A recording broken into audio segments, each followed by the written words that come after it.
Can I just remind everyone that this meeting is being live streamed and being recorded via the internet to be archived for future use.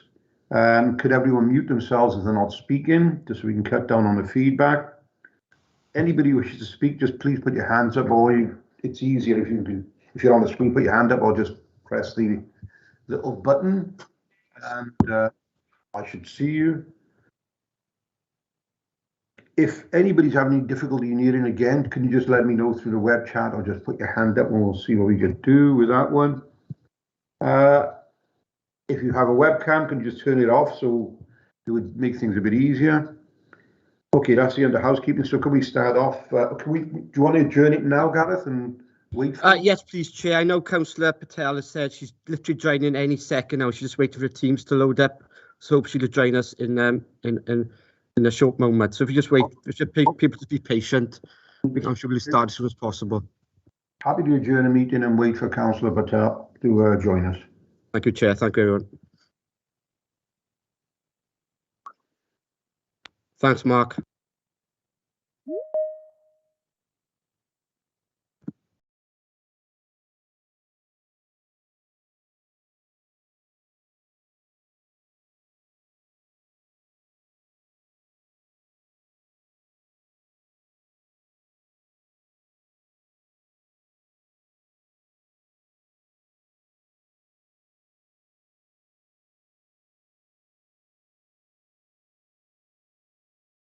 Start with apologies for absence. We've got any apologies for absence? Councillor David Lewis from Bridgend. So, but Councillor Patel is here now. We've got a substitute from the Vale Glamorgan, Councillor John Thomas, carmaker. So the Vice Chairman of Licensing for the Vale, Councillor Pam Drake, a substitute for Councillor John Thomas. Okay, brilliant. Welcome, Councillor Drake. Nice to see you. We got the minutes of the annual meeting held on the 22nd of June 2021. Is everyone happy with those minutes, and will someone second them? I'll second. Thank you, Norma. 3, to receive declaration of interest. Does anybody have any interest to declare in the items on this meeting? No? Brilliant, thank you. Okay, so item 4, we now go to the first report on the agenda today. This is a report from the Head of Finance, Section 151 Officer, Cerys. This is an Audit Wales 2021 audit plan. Cerys? Okay, thank you, Chair. This is, as you've just said, actually, Chair, this is the audit plan from Audit Wales for the current calendar year and outlines the work that they intend to do during the year in relation to this particular service. As you'll see, it's mainly focused on the financial audit, which you'll hear more about now in the next couple of agenda items, but looking at the robustness of our accounts and also how we've dealt with the COVID issues and the funding for COVID during the financial year. So the report outlines their plans for the year. I don't know whether Steve Wyndham from Audit Wales would want to make any further comments on that report, Chair. Steve? Yes, thank you, Chair. Thank you, Cerys. Quite a neat summary that from Cerys, actually, in terms of what I was going to look to cover. But the thing that I should add, actually, as well, is also to apologise, because this plan should have been on the agenda for your June meeting. But it slipped off the agenda, unfortunately. So given our audit work is now complete, which I will comment on in a few moments, I don't intend to cover the plan in any great detail, but I'm very happy to answer any questions on the plan, if there are any questions. Thanks, Steve. Thanks, Cerys. Committee, any questions? Okay, no. Okay. Item 5, this is the Audit Wales audit inquiries. For those charged with governance and management. Cerys again. I suspect this might be another double act, Chair. I mean, just in summary, as part of the closure of the financial accounts, Audit Wales request information from myself as the Section 151 officer in relation to the governance issues for the council, and they seek reassurance that we have sound governance issues in place. You've muted yourself there, Cerys. Sorry, Chair. So yeah, they check that we have systems in place, in particular in relation to fraud, so that you'll see the report that you've got in front of you looks at, asks us particular questions in relation to fraud. Do we have systems in place, which means that we could detect it? Do we take action when we know fraud has happened?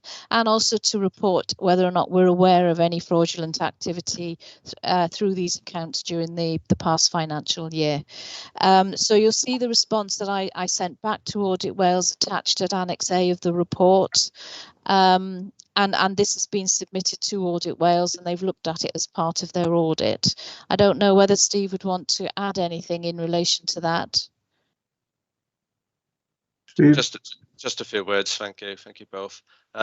Yes, it's again very well summarised. Nothing much to add to that, but the bit I would like to comment on is that the reason why it's on the agenda today.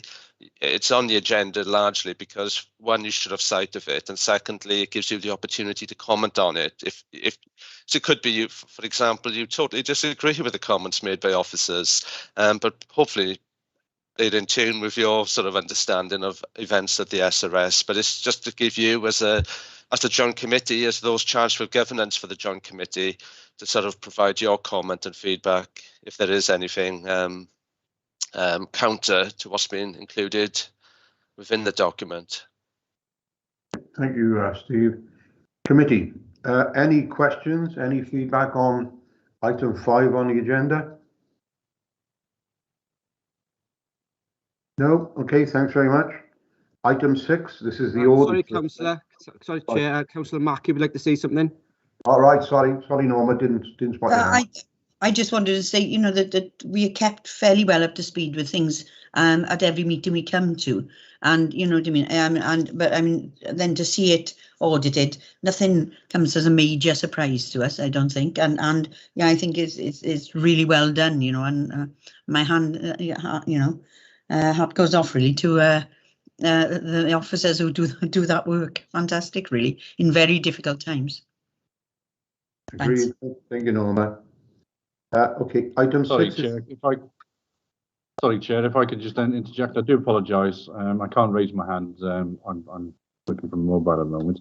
I just wanted to concur with Councillor Mackey that just because we're not saying anything about the report doesn't mean we've not read it. But also, yes, recognising just what's been said is that it's an excellent report. We're in a good place, and you know, it's down to the officers doing their work. And there aren't any issues for us to really scrutinise or challenge. So, you know, I can only say that I'm really pleased with what the work's been done, and fully support the report. So, as part of the recommendations, I think we note the contents and are pleased with the way that the direction's going.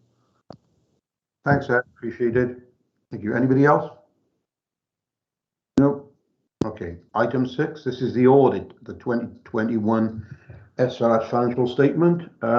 Miles, are you doing this one, or is it back to Carys? I think it's back to me. Thank you, Chair.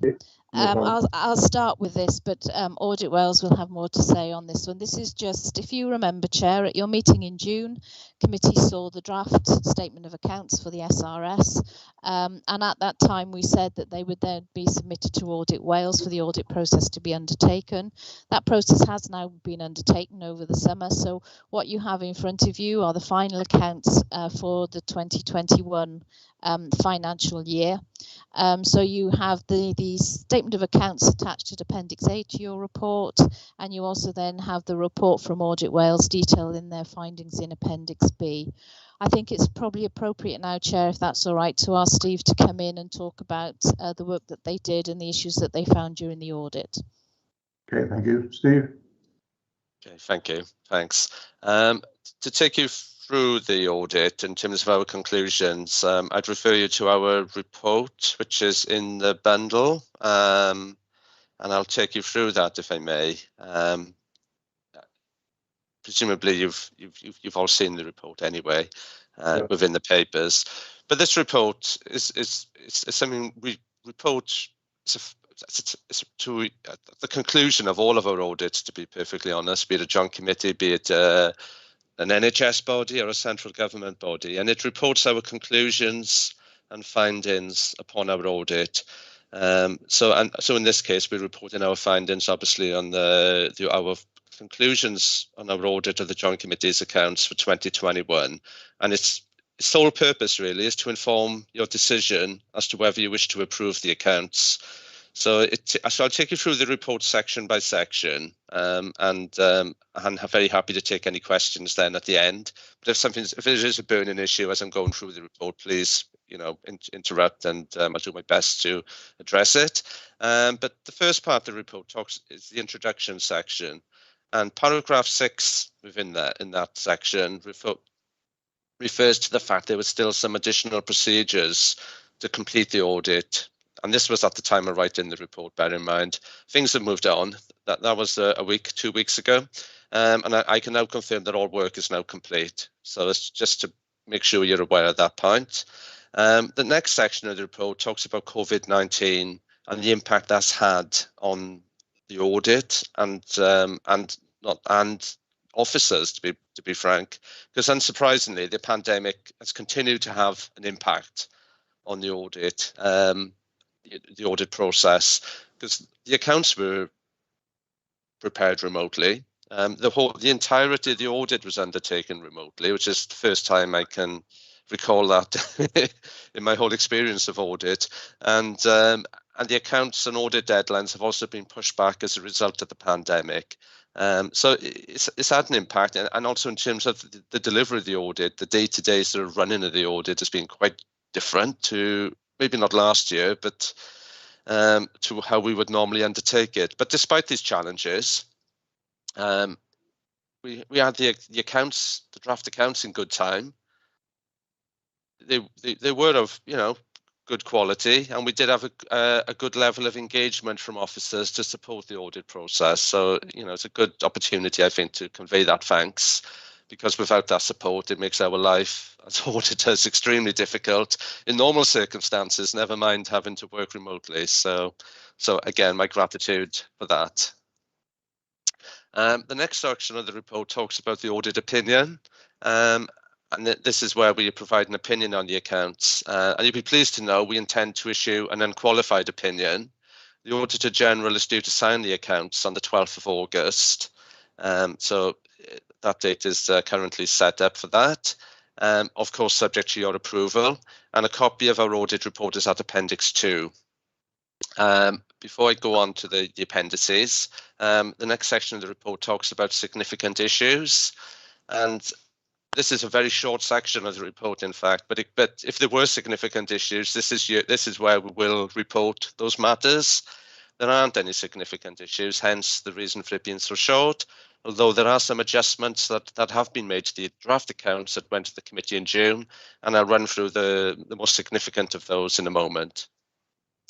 So moving on to the appendices then, there's 3 of them in fact. The first one is called the Letter of Representation, and this is a letter you will recall, I'm sure, from previous years, that we will require from the Joint Committee to support your approval of the accounts, and to provide certain assurances to the Auditor General to enable him to certify the accounts on the 12th of October.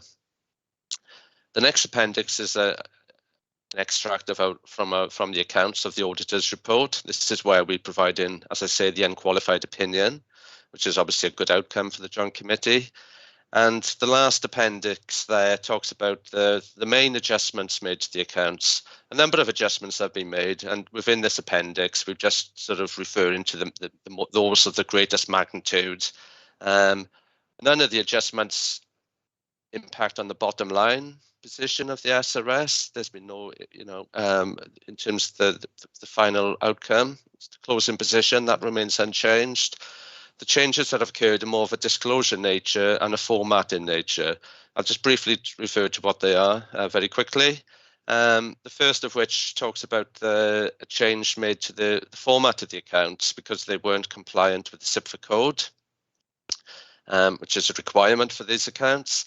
The second adjustment I want to refer to is the employee emoluments note. That's been amended to correct some inaccuracies that were in the disclosure note.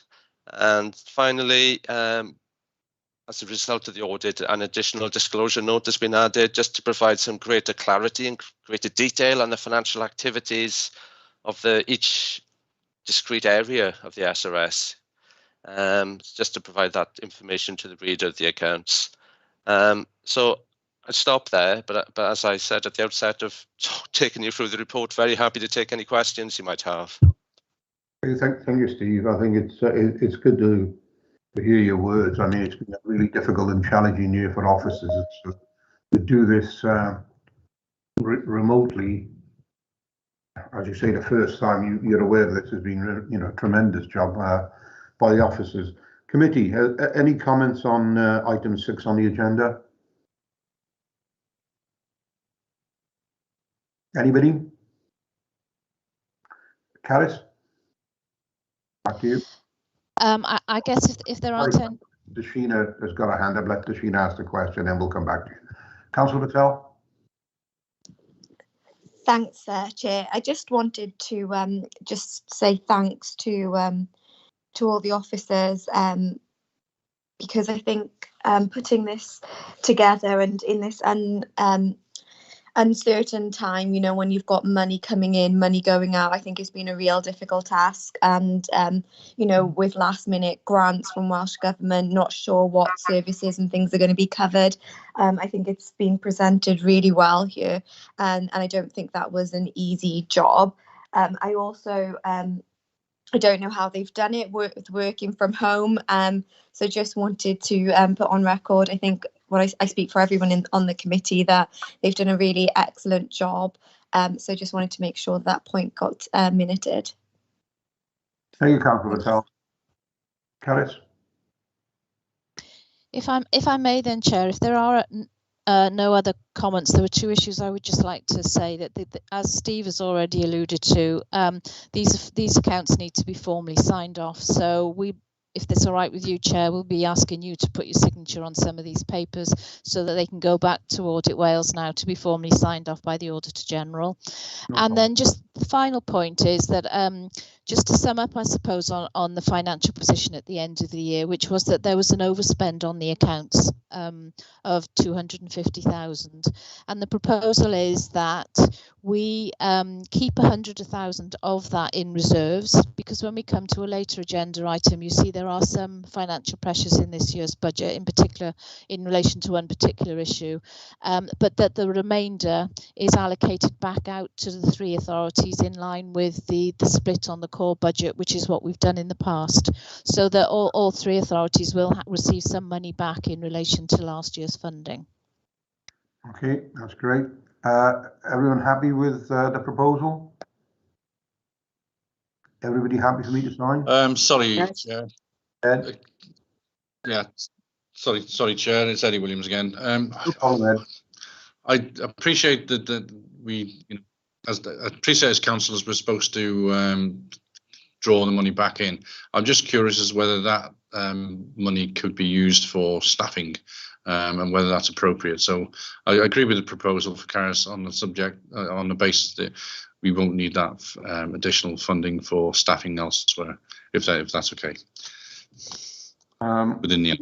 I mean, I had discussions with our cabinet member early on in the year when there were some proposals, and he agreed with it. I'm more than happy to go back and discuss that. If other members are happy to do that, we can get the figures for you, and we can take that offline, and we'll discuss it as we're now coming up towards budget setting time. It's not a huge amount of money, but will make a big difference to SRS. So yeah, I will speak to Dave. We'll speak to Caris. We'll get the numbers for the 3 councils involved, and we'll go back and see if we can find a way to achieve that. Thanks, Ed. Thank you. Okay. Sorry, Chair, can we just have a seconder for the proposals, please? Sorry. A seconder for the proposals? Yeah, sure. Have we got any seconders for the proposals? Yeah, happy to second. What Ed has said as well, yeah. Thank you very much. Okay, seconded. Okay. Thank you. Thank you very much. Okay, thanks for those reports. Now we move on to the report from the Director of Housing and Environment. Report 7, the overview and update of shared regulatory services. This is Dave. Yes, Councillor, I'll take you through this. Councillor Drake, obviously, first time you've attended this committee, welcome. So what I try and do in this report is just capture some, not all, some of the activities that have gone on a quarterly basis. This is the period April to June. I couldn't report this at the last committee because we were at June 22nd, we hadn't finished June. So forgive me if some of this is a tad dated. Councillors, if I can take you first to 2.1, and that's I report to you regularly about sickness, absence, or turn it around positively, attendance by officers. You've all alluded to earlier on what a difficult period this has been for the SRS. Our attendance has been fantastic, and that absence rate is very low, particularly when you look at it across the 3 councils. And for me, just demonstrates the commitment that people are making. There are some people who are starting to burn out. I have to be frank with that. But at the moment, the attendance is excellent, and the officers are dealing with the challenges that are coming their way in a really good manner.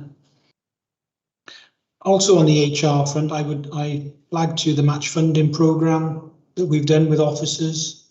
So we match fund their desire to progress their professional studies that aren't necessarily aligned to their jobs that they currently undertake, but where there is a business case for them to develop and for the SRS to benefit in a wider sense. We support that match funding. We've been doing it for some 4 years. And we're now supporting 3 more officers in 21-22 to go forward. And that's some of where the reserve that you were kind enough to let me build up some 5 or 6 years ago. That's how we use some of that money to support officers, to invest in them, to keep the service going.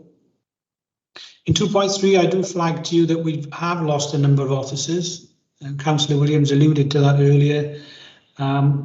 Our officers are some of the best in their field, and then understandably they get poached because they are good. On a more positive note, we have touched on the number of students that are in the service to help us through the coronavirus issues, and 7 of those have now joined the permanent staff. So they'll come in at the technical officer grade. We will work, we will develop them, and hopefully they will be the senior officers of the next few years going forward. So that's the HR position, Chair. As ever, I'll pause there just to see if there's any questions on that part. Okay, any questions to Dave on the first part? Ed, Norma, Dashina, anybody? No? Okay, move on, Dave. This will go on. Okay, Chair, but paragraph 2.4. This is the Q1 position. We are looking at 143,000 overspend. As Caris has just alluded to, that it relates to an issue with the horses. We, through April and May, still had some bills to pay associated with rehoming those horses. They're now gone. It's a one-off piece of expenditure in this financial year, and that's why at the last item, Caris made the request for some money in the underspend to address that. In Appendix 1 is the current projections. Caris and Claire are on the call. I don't think there's any other matters of concern at the moment aside from the horses, albeit we are drawing money from Welsh Government and a number of different funding streams to deal with the extra work they're placing on the service. So again, I'll pause there, Chair, if there are any finance questions on Appendix 1. No, I think we'll do what we said earlier on, Dave. We will split the cost between the 3 councils, and if we make those available to us, we can go back and discuss them with our cabinet members to see if we could get this overspent, and we can bring some of that money back. Okay, appreciate it. Thank you, Chair. Shall I continue? Yeah, the only thing I was going to mention is that, you know, you said the horse issue is sort of disappeared for the moment. I think you're going to get a lot more. I mean, as you're well aware, my ward is, it's like cowboy town up there. I was up there last Wednesday and there was just herds of them up there. and it seems that others have now decided that I send you the email. But we've got a group of people who believe there's some kind of a charity. It's complete nonsense, and I think this is going to get really hairy if we're not careful. So just be aware of those bids. And I think if we have a wet winter, Chair, those welfare issues will come to the surface again. I mean, that's why we took those horses, gosh, 2 years ago, because they were almost belly deep in mud. Yeah. Well, where they keep them now is muddy, you know, in the best of times. So I know we get a good downfall, and this will be boggy. They just leave them there. I shall keep an eye on it, Chair. Okay, any more questions on the second part? No? No. So, Chair, on the paragraph 2.5, performance monitoring, I'm making the point again that traditional measures that we use for you to show how the service is progressing against the key objectives we've set out are still under some pressure. When Christina presents the food law plan to you, you will see that the Food Standards Agency have now set out a new set of metrics for us, a new programme, rather than the traditional high-risk premises that we've been pursuing. In other areas on housing and noise, the response rates are very good, but it's our traditional inspection regimes that are suffering as a consequence of the extra COVID work. And in Appendix 3, I've set out, again, for members, some of the activities that we're undertaking.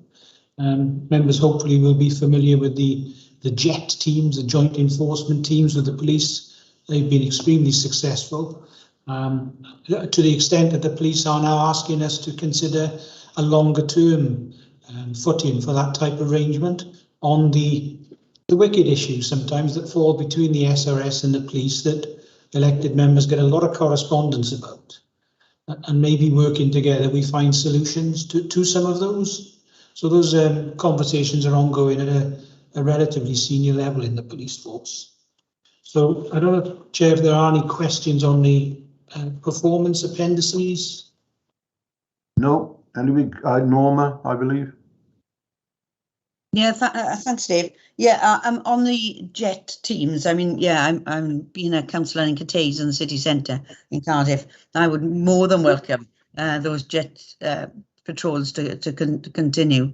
It is something that's worked really well, and you know, if that can be a permanent fixture, I mean that would be excellent, because we still have issues outside of when COVID restrictions are completely removed. You know, we're still going to have issues there.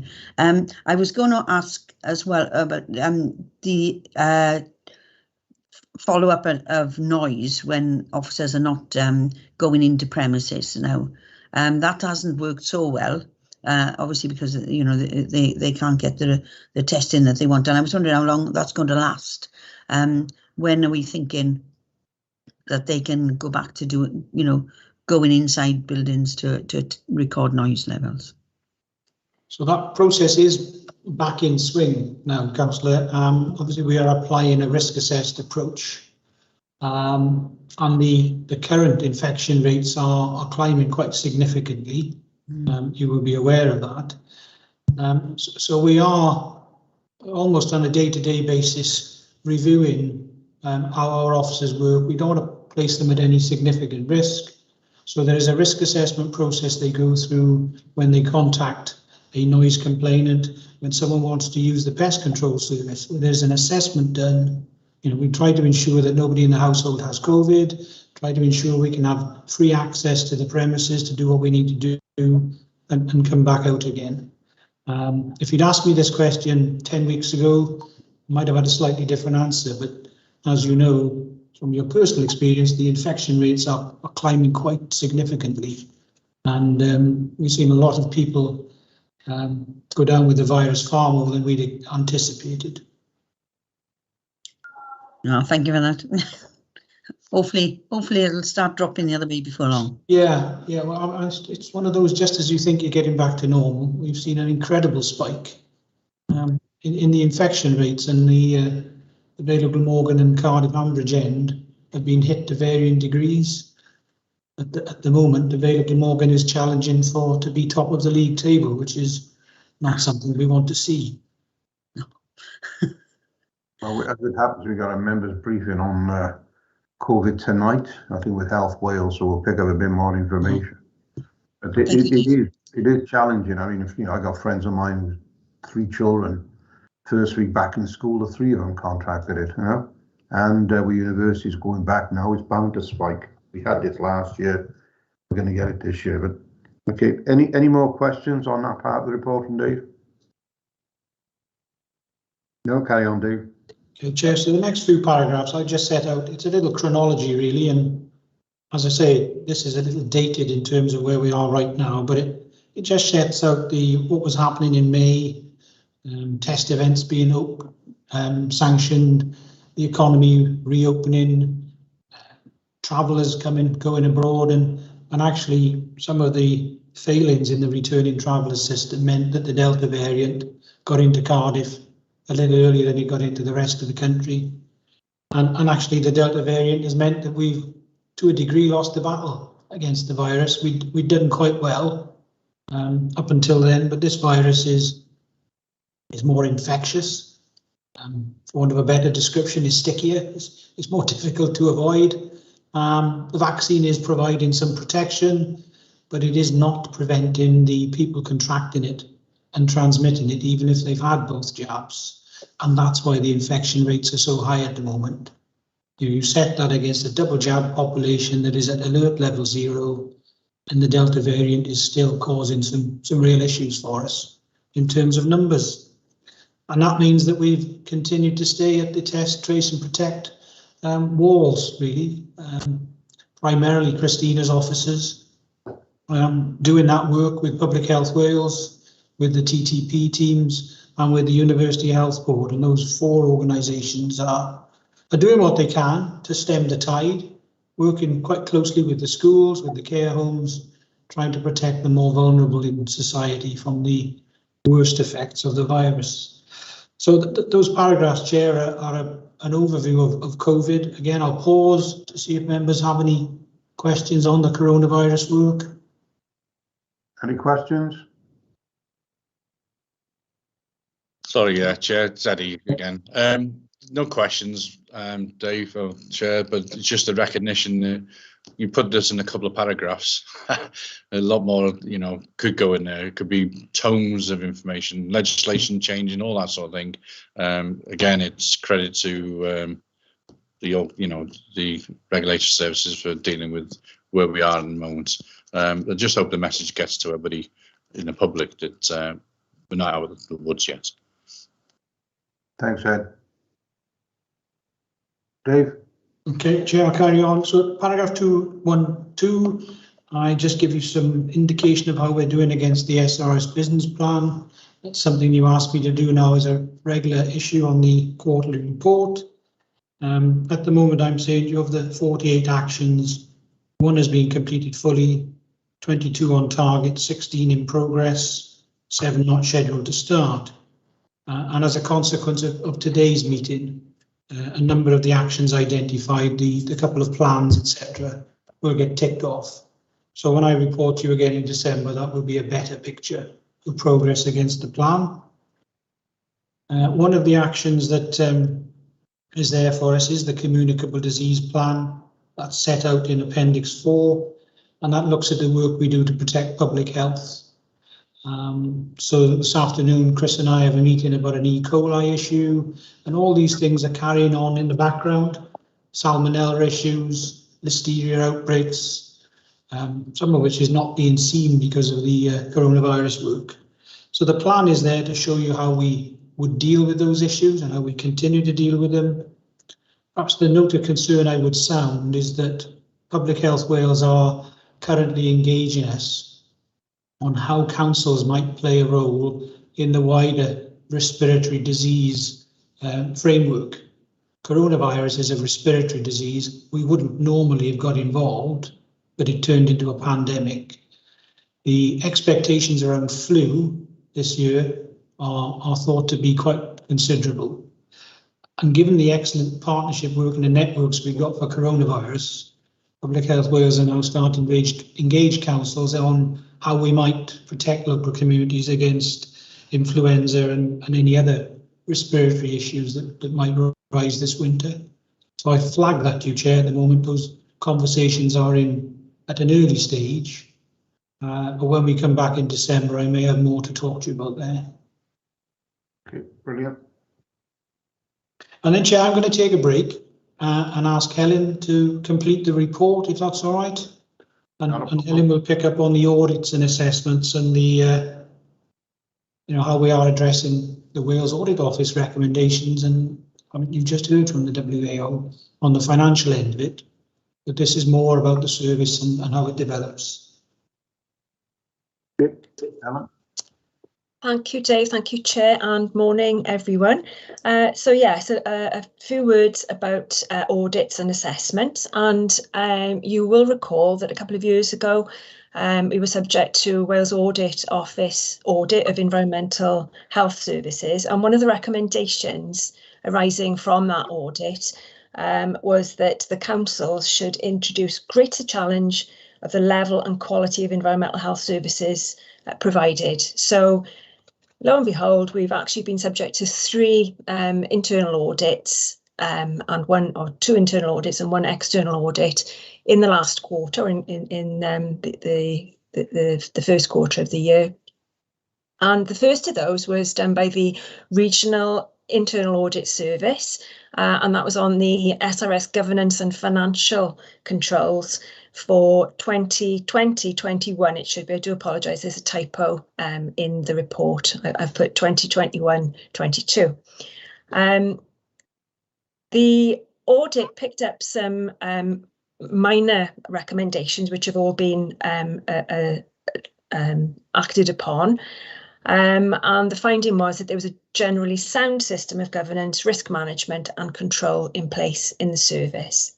The second audit carried out again by the Internal Audit Service relates to the Wales Illegal Money Lending Unit grant. And you'll recall that this is direct funding from HM Treasury for the running of the Wales Illegal Money Lending Unit, which of course operates right across Wales. And on this occasion, the result of the audit was the awarding of substantial assurance, meaning that there's a sound system of governance, risk management and control, and no recommendations to adopt. And then the third and final audit was actually carried out by the United Kingdom Accreditation Service, or UCAS, and that was on the metrology laboratory based in the basement of County Hall, which you'll recall is part of our income generation stream, and a really positive result to that audit and continuation of accreditation to carry out that work. So if I can take you then to the next update, if there are no questions on that part. And this is an update on E10 Petrol. And for those of us lucky enough to have got anywhere close to a petrol station recently, we may have seen signs on pumps indicating that E10 Petrol is available. This is being introduced over the summer. And E10 Petrol is different to what we've been using in the UK to date. It actually contains 10% of renewable ethanol with the purpose of reducing carbon dioxide emissions and therefore helping to tackle climate control. What we've been using up until now has been E5, which contains 5% of renewable ethanol. And it's estimated that around 95% of petrol powered vehicles in use in the UK currently are compatible with E10 use. Others, possibly with older cars or classic cars, then obviously advice would need to be taken before they start to use this petrol. And just to clarify that this applies to petrol only and not diesel. So if there are any questions on that, I'm happy to pause there. Any questions from anyone? No, off you go. Lovely. OK, and then moving down to the next update, which is on eco design and energy labelling.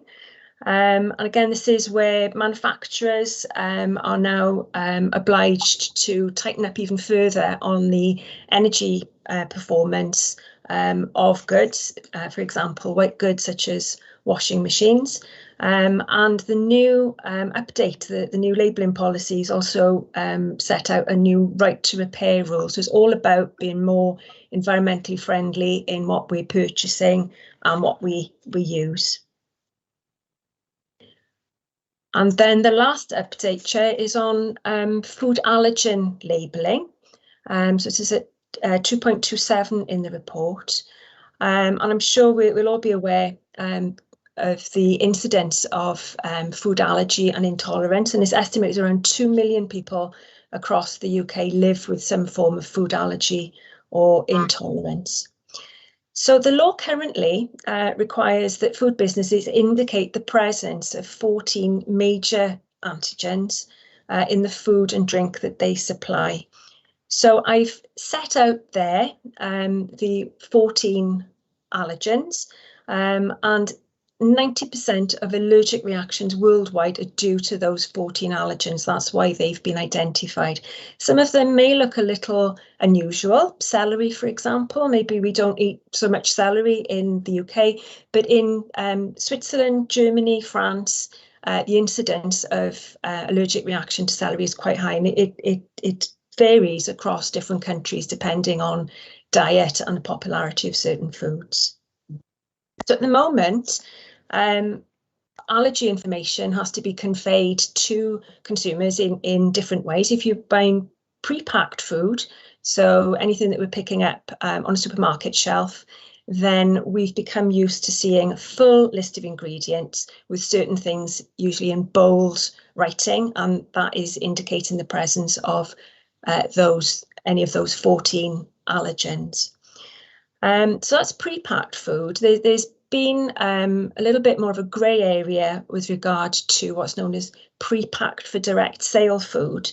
And these are items that are in a packaging, but they've been packed in the premises where they're going to be sold. And typically it's bakeries and delis and environments like that. So up until now, or currently, the requirement is that the presence of allergens needs to be made known, but the actual detail of what those allergens are can be conveyed verbally to the customer. So from October the 1st, so this Friday, we'll be seeing a change in the law, and it's known as Natasha's Law as a result of a campaign following the tragic death of a 15-year-old who ate something that contained an allergen when she believed that it didn't. So when the new law comes in on Friday, then there will be a requirement for those businesses selling food pre-packed for direct sale to provide the name of the food and also a full list of ingredients, including obviously the presence of those allergens. So to support that work, it is a big change for some of those retailers who perhaps is a bakery or might be a butcher, deli, that type of outlet. To support them in making this change, SRS has been running some workshops and training sessions where businesses have been able to pick up all the essential information, but also to help tailor that to their particular circumstances. And to support that work further, SRS has created a podcast. It's the first of a series of podcasts that we'll be running, and this one is on allergens. In the report, I think it's at 2.31 in this report in your pack, the address of where you will find that podcast, it's on the SRS website, is given. So I'd really recommend, if you have time, listening to that, because it conveys in a very informative but relaxed way exactly what the requirements are. So I don't know if there are any questions on that. Councillor Drake? Yes, as somebody who's got a severe allergy to shellfish and other, even though I'm a vegetarian, I got the severe, I've had anaphylactic shock as well and ended up in hospital, and I nearly died at the time. But years and years ago, I can remember going to a restaurant and I just ordered mushrooms, and when it came out, there was prawns on top of it. And I think they sent it back to the kitchen, and they just chucked the prawns off the top, and I was violently ill. So thank heavens people are taking these things on board, because it's very serious, and I wouldn't want anybody to go through anaphylactic shock like I did. Thank you, Councillor Drake. There is one thing. Are the producers ready and up to, with the Natasha law that's coming in on Friday? Are these restaurants, and are they ready to take this on board? We've been doing a lot of work in the background, Councillor, as has the Food Standards Agency. So there's a lot of information out there which is being targeted to the premises that will be affected by this change in the law. And it will tend to be though the sort of bakeries and the delis and those that are selling pre-packed for direct sale items. So yeah, there's been a lot of work going on. We're there to provide advice, and of course we will be doing some visits to make sure that everyone is complying as they should. Yeah. Oh, thank you very much for that. Okay, Norma. Yeah, I was just going to ask, what I've noticed sort of over the years is that food allergies seem to be increasing, and the amount of people who are allergic to them, are increasing. So it's a type of food and the amount of people. And I wonder if there's research going on, or is there information that tells us why that's happening, and is there something we can do to try and reverse that? Because otherwise we're going to get to a position where nobody, a lot of people are not going to be able to eat anything. I'm not sure on the detail, Councillor. There's a lot of information out there, and I know there is a lot of research ongoing, but I don't have the detail of exactly what the reason for that is. But certainly, it is becoming noticeable that there is an awful lot of allergic people, but also people who live with an intolerance, which is different, but still it can be life-changing. So it is a big issue. Thanks. I'll try and see if I can find it somewhere. Thanks. Thank you, Norma. We got one more hand there. I can't see who that is. Who's? I think that's a legacy hand from Councillor Mackie. Okay, not a problem. Okay, no more questions. Thank you, Karen. Sorry, thank you, Helen. Off you go. So I think I'm just going to mention briefly, Chair, the Appendix 5, and this is where we update you with details of prosecutions that are concluded in court. And we're starting to see that the court process is kind of picking up where it left off a bit with all the delays caused by the pandemic. So a number of cases have concluded, as you'll see in Appendix 5, and again it reflects the broad range of SRS functions. So there are some cases there for you to look at on food hygiene, animal welfare, failure to comply with COVID restrictions, underage sale of alcohol, doorstep crime, private sector housing, illegal tobacco, an unlicensed dog breeding case, and nuisance. So it really reflects the full range of SRS functions. So again, if there are any queries on any of those, I can answer now or get further detail to you after the meeting.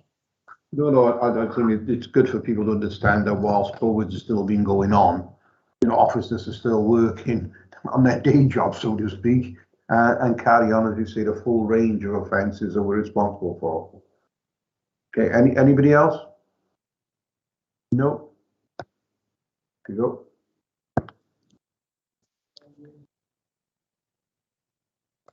So, Chair, that completes the report, and really the recommendation is just that you note the activities being undertaken and the progress we're making towards achieving the plans, but also generally reacting to the almost constant change that is being requested from Welsh Government.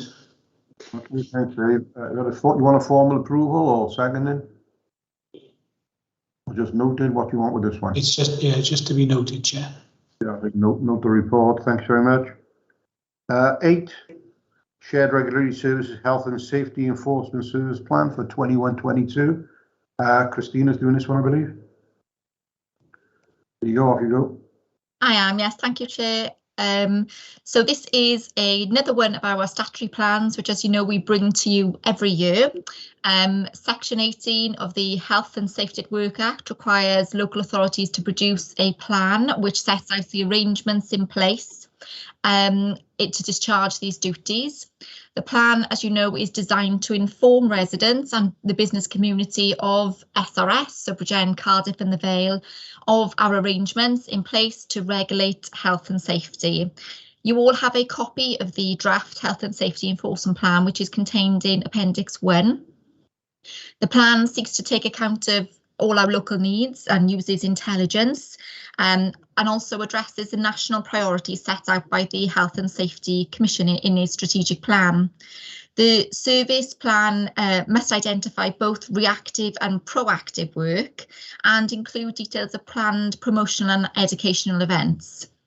So the plan itself follows the same format to all our other plans, as you'll see, but section 3 of the plan details our intervention plan as required for the year ahead.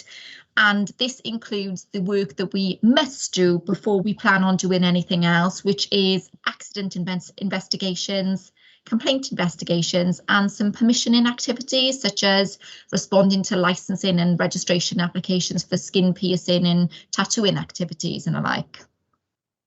The section 3 also includes our proactive projects for the year, and this year we've included Legionella management associated with hot tubs and spa pools, solid fuel and gas safety in commercial catering, and duty to manage asbestos. Now, these are the more national priorities, and for us locally, we will be looking at E. coli and Cryptosporidium infection control in children visiting open farms and indoor trampoline parks and soft play facilities. As I said, we're using our local intelligence, the complaints that we receive, to determine what we're going to do for the year ahead, and those two are considered as priorities for us. The enforcement plan also conducts a review of activities in the last financial year, and you'll note that some projects that we didn't undertake were due to the team's requirement to play such an active role in COVID and the regional aspects of TTP in care home settings. It also details 2 successful prosecutions along with other enforcement notices, and again that's there for you to review. Now, I won't go through the plan line by line, obviously there to take any questions should you have any, but the recommendations, Chair, for this plan is to, number 1, approve the draft Health and Safety Enforcement Plan, but also authorise Dave as the head of service to make administrative amendments to the plan should the need arise. So if I can open up there for any questions that you may have in relation to the plan. As I said, this is very much the norm for us. We bring this to joint committee every year, but happy to take any queries you may have. Thank you, Chris. Any questions, committee? No. Okay, none so far.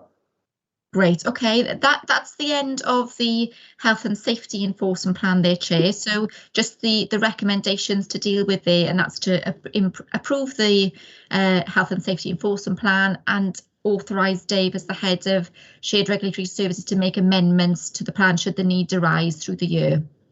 Okay, committee, move to approve. Second. Yeah, happy to approve. Thanks very much. Yeah. Thank you. Okay, item 9. This is Yes. the regulatory. Sorry. No. Okay.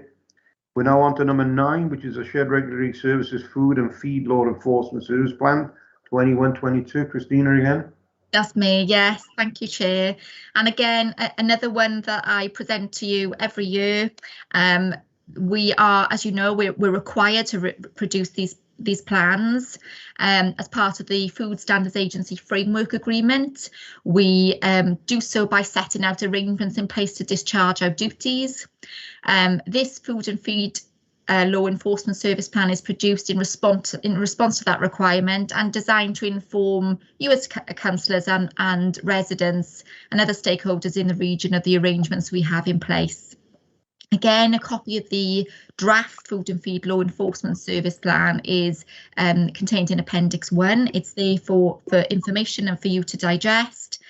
I need to bring to your attention that there are certain changes this year, and Dave has already alluded to this previously, that we need to brief you as joint committee members, because this is a change in the inspection programme. If possible, I am going to ask Dave now if he would mind sharing a document to you over the screen, which would just assist me in presenting the information to you. So can you all see that on the screen? Yeah. Great, thank you. OK, so as you know, normally our intervention plan for the year talks about the inspection of food premises, and they are graded, if you like, from category A to category E. Category A being our most high risk premises that require an inspection every 6 months, category B every 12 months, and category C every 2 years. Now, the Food Standards Agency, in responding to COVID and, of course, the backlog of inspections, which every authority has, not only because of staff being displaced onto COVID work, but also where businesses were required to close last year. Obviously, the inspection regime wasn't going ahead, and therefore there's a backlog. So the Food Standards Agency has come up with a recovery plan which sets out very clearly to local authorities how we now approach the backlog and how we do this on a risk-based approach. So the diagram in front of you tells you what we need to do now for the next couple of years in order to get back up to normal then in terms of our category A's to E's. So by the end of September, which is tomorrow, will shortly be with us, that we've been requested to prioritise new businesses for intervention based on risk, and all A-rated businesses. So in terms of our new businesses, what we do is we look at what's come in, we risk assess based on the information we have on the types of activities they're undertaking, and the highest risk we go to first, and then of course the visits are done thereafter. By end of March 2022, obviously you've got all the category A, so that would be 2 sets of 6 months. By end of June 2022, we're looking at category B and category A for standards, and then by end of September 22, category C, and looking at category D. So this really does move away from our usual A to E, and therefore our performance monitoring that we bring to you every quarter will now need to change to reflect the new Food Standards Agency recovery plan. Otherwise, that's all you will see is a sea of red. But of course, I'm hoping this will provide you some background as to why we're choosing to deal with matters in the way that we are. Obviously, we still respond to complaints, which is obviously a busy element of the service, and we categorise those complaints based on, again, the information and a risk-based approach. So, Dave, I think that's okay if you can stop sharing the screen. Thank you for that. Thank you. So again, that's the new arrangements that we have in place for the next 2 years then. And the Food Standards Agency will require a continuous monitoring of that. So shortly we will have a request from them to see how we're getting on in terms of the visits we're undertaking. I'm going to pause there because I can see a hand has been raised, Chair, so I'm happy to take a question from Councillor Williams. Yeah. Thank you, Chair. I've just got to have to raise the hand on a mobile. Brilliant. Christina, this is quite an interesting change to what we've been doing over the last few years. I'm pleased that we've got an action plan, and I'm just checking that the Food Standards Agency recognised that are we able to deliver this? That's the key with the staffing that we've got. So it basically, has this been negotiated with them? Because the reality is we can't do every business in the 3 counties. Thank you. Yes. Thanks, Councillor Williams. So I am meeting regularly with the Food Standards Agency to update them as to some of the issues that we have, and to give them regular updates also. Now, I was going to come on to the fact that Dave has already highlighted that a lot of the food officers are undertaking COVID type work, so that we have displaced some of our officers, so they are continuing to do that work. So we have been very honest with the Food Standards Agency as to what we can achieve, and it's very unlikely that we will be able to achieve all of these inspections. But what's really important is that we conduct a risk-based approach to our interventions. So as I was saying about the new businesses, making that desktop assessment as to the practices that are in place, and really targeting our resources into the more high-risk areas to ensure we're going to catch the ones which are at the most risk to us. Staffing is an issue for the food service. It has been for some time. Not only, obviously, COVID is one element of it, but previously the competency and qualification requirements to be a food officer did mean that there is a shortage nationally, not only in SRS, for food officers. So that does remain a challenge for us. And we are, we're continuing to advertise and trying to recruit staff in. But to answer your question, Councillor Williams, we're trying to retain that communication with the Food Standards Agency. They're very much aware, and for us the most important thing is to target our resources into the right place, and hopefully in a couple of years we will get back to catching up and get back to the standard that we were at previously. But for now, it's about following that recovery plan and doing all that we can and responding to those complaints where they come in. Thank you. Thank you. That's it. I was going to ask, notwithstanding what you said, that it's a huge increase in work at the same time as COVID is increasing. Is there, and this is right off the top of my head, so I haven't got a clue what the answer is going to be, but is there a way where we can actually get the cost involved in inspections as part of the licensing and planning regimes? So in other words, all new applications that have to be inspected pay for the inspection. There are conditions placed on the planning stage on a lot of these applications. Why can't we get a condition? I'm not sure if they need to be a change of planning law. Both in licensing and planning, that says, okay, you've applied for new takeaway. There is an inspection coming. The inspection costs X amount. That's included in your license or in your planning application that's passed on to us to do the job. Yes, Chair, it would be really nice if we could charge for those inspections, and my budget would certainly be very healthy as a result of that. Unfortunately, when a food business is registered with us, so they open, we can't implement a charge. The legislative requirement is just not there to enable to do that. It was looked at some time ago in introducing a licensing regime for food, but unfortunately nothing's ever come in. And that is part of the challenge for new businesses, in that we get a registration through from some who have an idea to open a new food business, and then 2 months down the line they decide, actually this is not for me, and they close again. But for us, that's still a number of premises that we need to inspect, and we need to do so within 28 days. So I like your thinking, Chair, and really it would be lovely if we could do that, but unfortunately not. Well, unfortunately not for now. It doesn't preclude us from actually having a quick little investigation to find out what buttons we may need to press. Because, as long as we don't ask, Welsh Government or anyone, then it's not going to change. But if we actually make the request for them to look at this in future legislation in planning law and licensing law, I don't see why we can't do that. I mean, Dave's got plenty of time on his hand. He's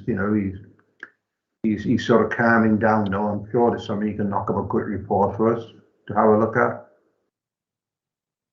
Who do we ask and when do we ask it? So Chair, Christina's right. We have regular dialogue with the director of the Food Standards Agency in Wales, and if I missed Chris saying this, I apologise. But the added challenge of taking on these high numbers, and we are disproportionately represented as opposed to the population. I think I mentioned this to you last week, is that the level of performance we've seen in the established businesses has dropped as well. which means our officers are spending far more time dealing with failures and then having to write reports and potentially prosecutions. This is quite a vicious circle to try and get out of. Councillor Mackey will know in the health and safety field, sometimes the worst failures, the business pays the cost of the investigation and the remedial action. And I don't know whether Chris and I can start that conversation within the FSA that some of these premises that we are forced to close, maybe they should pay the cost of that, and that the better businesses get the quicker inspections they need and get their food hygiene rating scores updated. Food for thought, Chair, as you say. I to do. It's a problem we're facing with, with funding and so on, but I just think if we perhaps try slightly different thinking and feed it through the right circles, we may get some support. Councillor Norman is going to tell me she supports this now, I think. I am, yeah. I certainly support the way Dave was thinking about, the premises that we have to, we're forced to close, should be given a charge. I mean, HSE did have to make a charge for interventions. And sometimes I won't say I'm completely happy with the way that works, but it is, if a lot of time is spent and money spent in investigating issues and then closing them down, I don't see why there shouldn't be a penalty. There would be if they went through the courts. And we don't want to take too many people through the courts at the minute, because I think our legal services are very challenged, and that's something we need to consider as well, really, where we get more of our lawyers from. But I think that would be an excellent idea, that if we could get the costs back. We shall have a discussion with young David and see what we can come up with. And I think, Chair, that it doesn't just stay with hygiene, it extends to food standards. And Councillor Drake was telling us earlier on quite clearly about the impact of falling foul of something that you're allergic to. And Helen has told you there's a huge raft of changes coming. And I think those businesses that ignore that legislation should be required to fund anything that comes out of it in terms of an enforcement action. I agree wholeheartedly with you, because we're getting to the stage where more and more is put on SRS with less and less resources, and it just doesn't stack. At some stage it has to be recognition that we do all these things and somebody has to pay for them, and it surely has to be those that are asking for our services to provide them with a certification that allows them to trade and make money. I think we'll discuss this and see what we can come up with. I'm not sure if it's a local bylaw or national bylaw. Then we get a grips with this one. I think we can speak to people and take it from there. Okay, thanks for that, Chris. So the only recommendations again there, Chair, is number 1 to approve the draft food and feed law enforcement plan, and the second is to authorise the head of service to make an administrative amendment should the need arise again. Okay, thanks for that. Is that approved and seconded? Seconded? Yep. Yeah, okay, approved and seconded. Thank you. Thanks, Chris, appreciate that. Okay, now we come to 10, the head of shared regulatory services. This is Miles's report, I believe. Thank you, Chair. As committee will no doubt be aware, Dave is due to leave us, sadly, on the 31st of March next year. Unlike other appointments at senior level in the Vale of Glamorgan, it is the responsibility of this committee to make that appointment. So what we're asking you today, Chair, is to allow the board, which is myself, Kelly and Matt, essentially to start the process, put the advert out in October, undertake some interviews to do some fine-tuning, to bring you essentially some candidates in November to interview formally. So we've actually gone out and got some prices from external consultancy companies and had a look at that. We're not very happy with what's come back, and we think that this job is more about the correct behaviours as well as the skills and abilities. So we're talking about things like a 3-room challenge where candidates are basically embedded into the 3 councils, where we get a view for whether they'll fit, essentially, as well as the technical tests, which will probably involve report writing and presentations.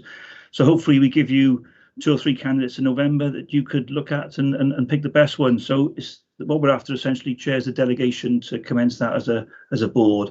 And I'm not sure whether my colleagues Matt or Kelly want to add anything else to that. Any input? No, well, I for one am happy to go along with that committee. Any comments? Happy to go with that as well. Seems the best way forward. Yeah.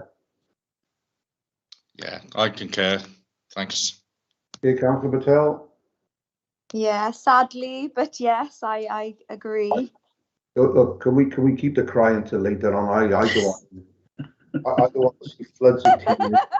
Okay, well, I won't let you break down now. That's just me, that is, Ashina, not you. I'll be crying later, don't worry. He's give me a few public. So we can do all that later. Anyway, look, thanks, Miles. Yeah, move on with that, please. That'd be great. Cheers. Thank you. Thanks very much. Okay, now on item 11, any items the chairman has decided urgent, part 1. There are none that I've been made aware of. Part 2, any items again that have been made that are urgent. I haven't been made aware of any. That concludes the meeting. Next meeting is the 14th of December, or any communications in November for item 10. So we'll contact you all then. Okay, thanks for your participation. See you all soon. Cheers. Thank you. Thank you, Chair. Thank you, everyone. Thanks, Chair. Thank you, Chair. Thank you. Bye. Bye, all. Sure, bye all.